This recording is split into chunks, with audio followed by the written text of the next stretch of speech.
پنجاب میں ایک غیر مقلد تھا، وہ ہر جمعے کو امام ابو حنیفہ رحمۃ اللہ علیہ کی شان میں نازیبا کلمات کہتا تھا، وہ ایسے تھے اور وہ ایسے تھے اور وہ ایسے تھے، جیسے غیر مقلدوں کی گندی عادت ہے۔ تو مولانا داؤد غزنوی غیر مقلد تھے لیکن عالم بڑے تھے۔ اس کو کسی شاگرد نے کہا، حضرت جی ہمارے یہ خطیب تو امام ابو حنیفہ بالکل مسلمان نہیں سمجھتے۔ وہ چپ رہتا تھا۔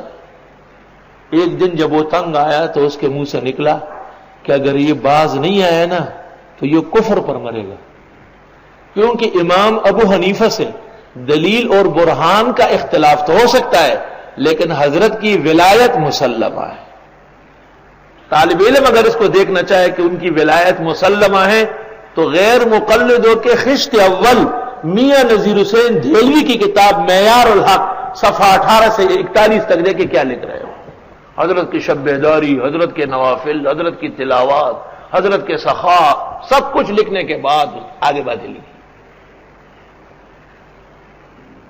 کچھ زمانہ گزرا، مرزائیت پیدا ہو گئی۔ وہ خطیب صاحب تو جری ہو گئے تھے نا بہت زیادہ امام صاحب اور ان کی فقہ اور علماء کے خلاف۔ تو جمعے میں اس نے اعلان کیا کہ میں بھی یہ سوچتا تھا کہ عیسیٰ علیہ السلام زندہ ہے، لیکن اب میں نے غور کیا تو وہ مرے ہوئے ہیں،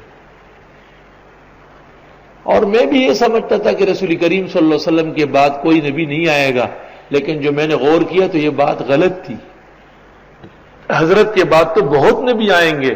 اس وقت بھی اللہ تعالیٰ نے مرزا غلام احمد کو نبی بنا کے ہمارے لیے بھیجا ہے۔ لوگ حیران ہو گئے کہ یہ کیا کینسر ہو گیا اس کو، لڑائی ہو گئی اور قتل ہو گئے، اسی نظریے پہ مر گئے۔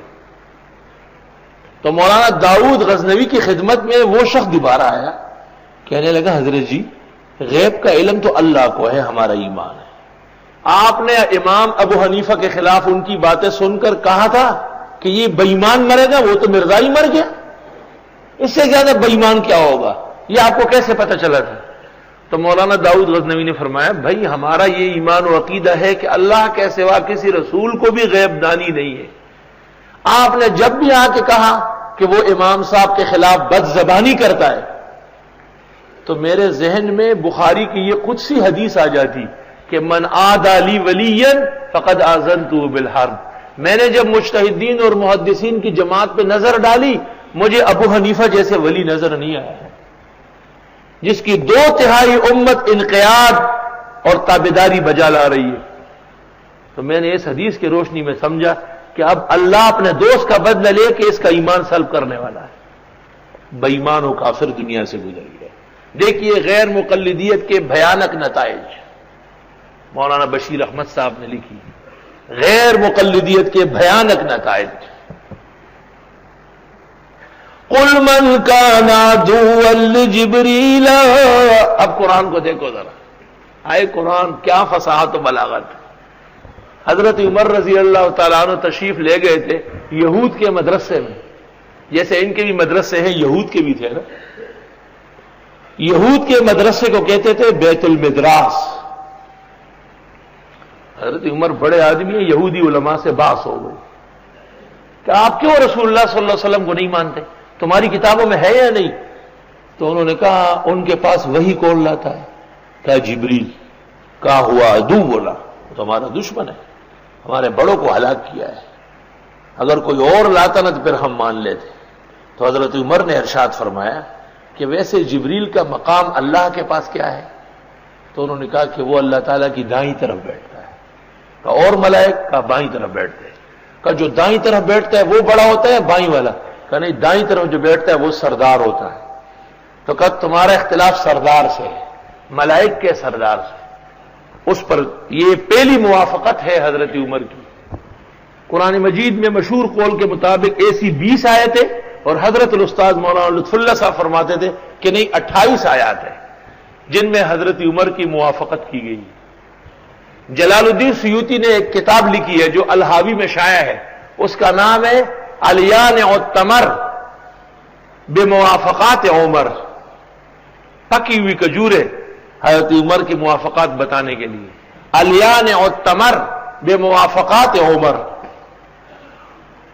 قل آپ فرمائیے من کان عدوا لجبریل، جو کوئی ہو دشمن حضرت جبریل کا، فإنه نزله على قلبك، بس بے شک اس نے تو قرآن اتارا ہے آپ کے دل پر، بإذن اللہ، اللہ کے حکم سے، یہ تو خدا کا حکم تھا، مصدقا لما بین یدیہ، تصدیق کرنے والی کتاب ہے اگلی کتابوں کی، وہدن، اور ہدایت ہے، وبشرا، خوشخبری ہے، للمؤمنین، مسلمانوں کے لیے۔ اب بات سنو، انہوں نے دشمنی کس کے ساتھ ظاہر کی؟ صرف جبریل کے ساتھ۔ تو پہلا مختصر جواب ہوا کہ جبریل تو ملک ہے، اللہ کے حکم کا تابعدار و منقاد ہے، اس کے ساتھ دشمنی کہاں جائے گی؟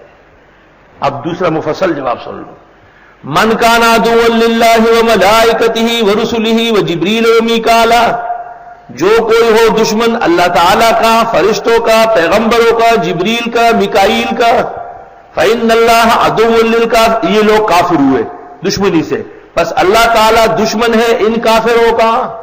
اب بات سمجھ رہے ہیں؟ اوہ، آئے گا زمانہ کہ تجھے یاد رکھے گا، دشمنی میں نام کس کا لیا تھا؟ ایک جبریل کا۔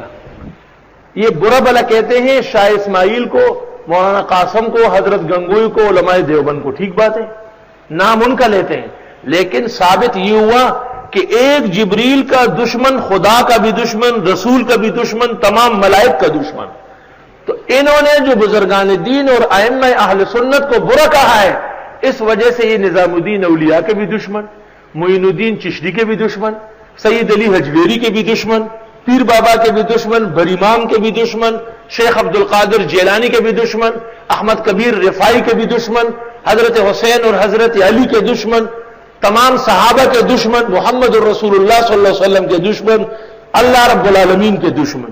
من کان عدو للہ وملائکتہ ورسلہ وجبریل ومیکال، انہوں نے ایک دشمنی کی بات کی تھی جبریل کے ساتھ، اللہ نے فرمایا میرے دشمن ہوئے، یہ کافر ہے، اور کافر خدا کے دشمن، رسولوں کے دشمن، اولیاء کے دشمن، تو میں الزام ان کو دیتا تھا، قصور اپنا نکل آیا۔ اب پتہ کر لو کہ ولیوں کا دشمن کون ہے، قرآن سے پتہ کرو۔ بزرگان دین، اولیاء اللہ، صف اول کے علماء اہل سنت، شاہ اسماعیل الشہید، سید احمد الشہید، حضرت نانوتوی، حضرت گنگوئی، حضرت حکیم الامت، حضرت شیخ الاسلام، حضرت مفتی اعظم ہند، ان کی شان میں نازیبا کلمات کہنے والا سارے اولیاء ہند، سارے اولیاء عرب و عجم، سارے پیغمبر اور محمد الرسول اللہ صلی اللہ علیہ وسلم، بلکہ اللہ تعالیٰ کے بدترین دشمن ہیں۔ من کان عدوا للہ وملائکتہ ورسلہ وجبریل ومیکال، جو کوئی دشمن ہو اللہ کے فرشتوں، پیغمبروں کا، جبریل و میکائیل کا، فإن اللہ عدو للکافرین، بس بے شک اللہ تعالیٰ بھی دشمن ہے ایسے کافروں کا۔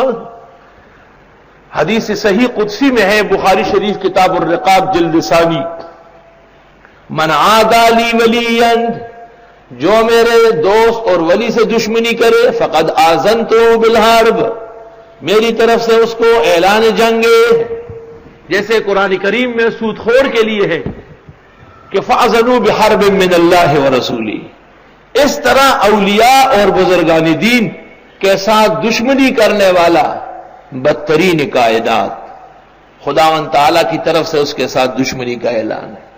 تو دشمن جب دشمن پر حملہ کرتا ہے تو کیا کرتا ہے؟ تھوڑا سا تو سوچو نا۔ امریکہ جو طالبان پر حملے کرتا ہے تو کہاں کرتے ہیں؟ پلانٹس پر، ایٹمز پر، الیکٹرک ہاؤس پر، ایئرپورٹوں پر، طاقت کی جگہوں پہ، طاقت کی جگہوں پہ پہلے اس کو ختم کرنا ہے۔ تو مسلمان کے پاس طاقت کی جمع کیا ہے؟ ایمان۔ تو بزرگان دین اور اولیاء کرام اور اکابر امت کی شان میں نازیبا کلمات کہنے والا اول تو ایمان سے محروم ہو جائے، کیونکہ حملہ جب ہوگا اللہ تعالیٰ کا تو وہ ادھر ادھر تو نہیں ہوگا، اس جگہ پہ ہوگا جہاں سب سے بڑی طاقت جمع ہے، سب سے پہلے ایمان سلب ہو جانا۔ اور اس کا ثبوت حدیث میں ہے کہ جب زانی زنا کرتا ہے ایمان نکل جاتا ہے، جب چور چوری کرتے ہیں ایمان نکل جاتا ہے، اگر توبہ کر لی خدا نے قبول کی تو واپس ہو جائے گا، ورنہ گیا ایمان۔